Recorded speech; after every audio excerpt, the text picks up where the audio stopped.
Hi guys! Welcome back to my channel. For today's video, I'm going to do the Glowing Makeup Summer look. So, for this one, I'm going to use the Simply Pretty by Avon. So, gagawin ko siya as my lip balm. Then, I'm gonna use this Mary Kay primer.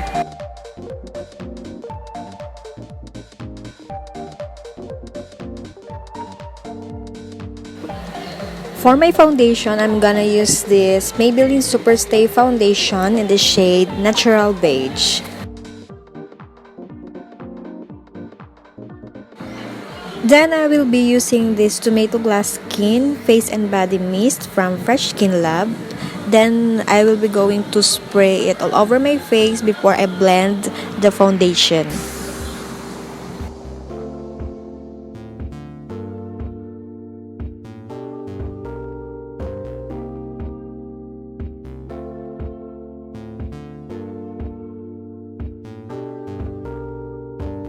For my concealer, I will be using this Mary Kay Perfecting Concealer in the shade Light Ivory.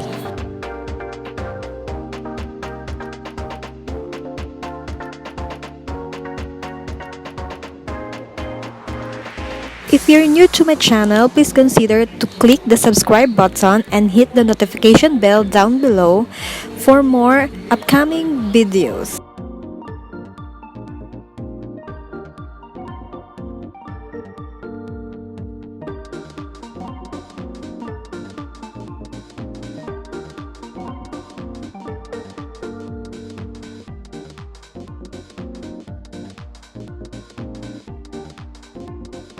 This time, I'm going to use this matte velvet lipstick from Vice Cosmetics in collaboration with Anne Klutz.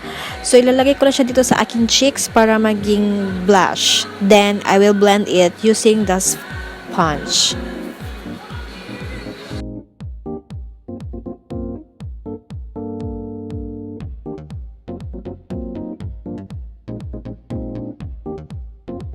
Next, I will be using this Careline face powder to set my face kasi gumamit ako ng liquid kanina or mga creamy foundation and concealer. Then, in this Mary Kay palette, I'm gonna use this shade to contour my face and my nose.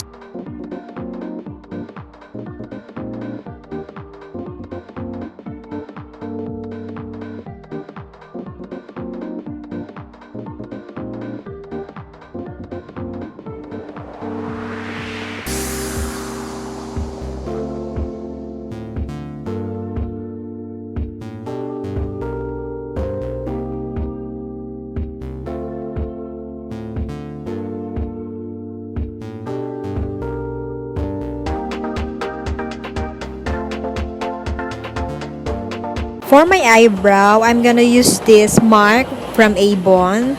It's a cream pot gel and ang shade niya is light brown. Then, gagamit na ako ng flat angle brush para i-shape yung aking brow.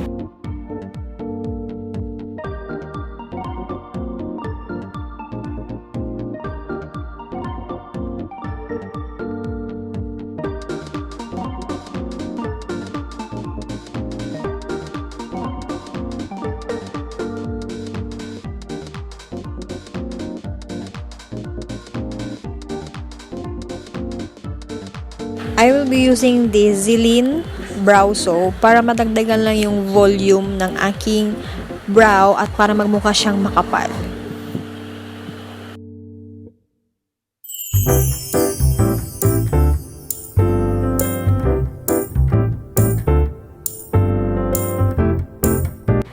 Then after niyan ay gagamit ako ng concealer. Kukunin ko ulit yung Mary Kay concealer para malinis na yung ilalim na aking kilay at lalo na yung mga harsh edges.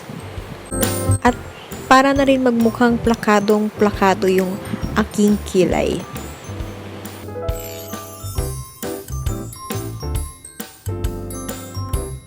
For my eyeshadow, ang gagamitin ko is itong Eyecameo Sunset Palette at kukunin ko itong shade. Then, ilalagay ko lang siya all over my lid. Spread ko lang siya all over my lid.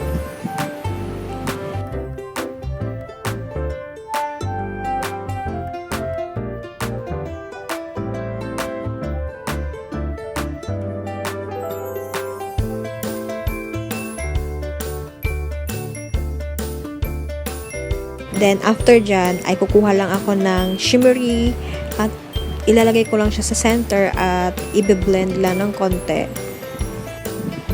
para magbuka namang shimmery yung aking eyes.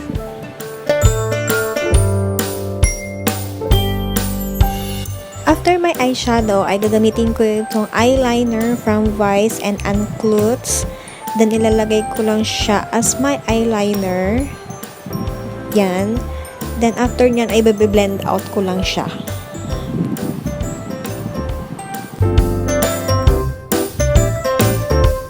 Next is curler time. Yan. Ka-curl ko lang yung aking manipis na pilik mata kasi hindi naman ganun kakapal at hindi ganun kahaba. So, kailangan ko lang siya curl ng konti. Then, for my mascara, yung gagamitin ko itong from Maybelline Hyper Curl Mascara.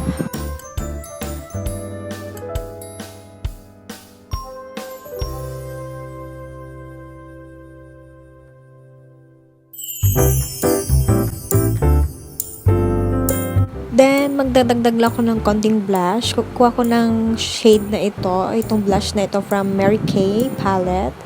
Then, magdadagdag lang ako ng konti para magmukhang pinkish yung ating cheeks. At maglalagay lang ako ng konting highlighter. So, gagamitin ko is itong from Vice Cosmetics.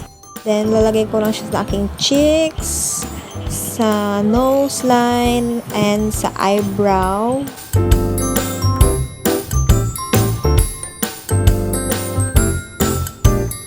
For my lipstick, ang gagamitin ko is itong from Mary Kay. So, ito po yung shade niya. Yan. Ayan po yung kulay niya. Pero hindi ko lang, nakalimutan ko na kung anong shade niya eh.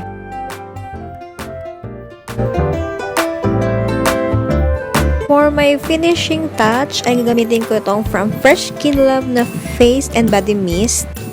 And I will be right back.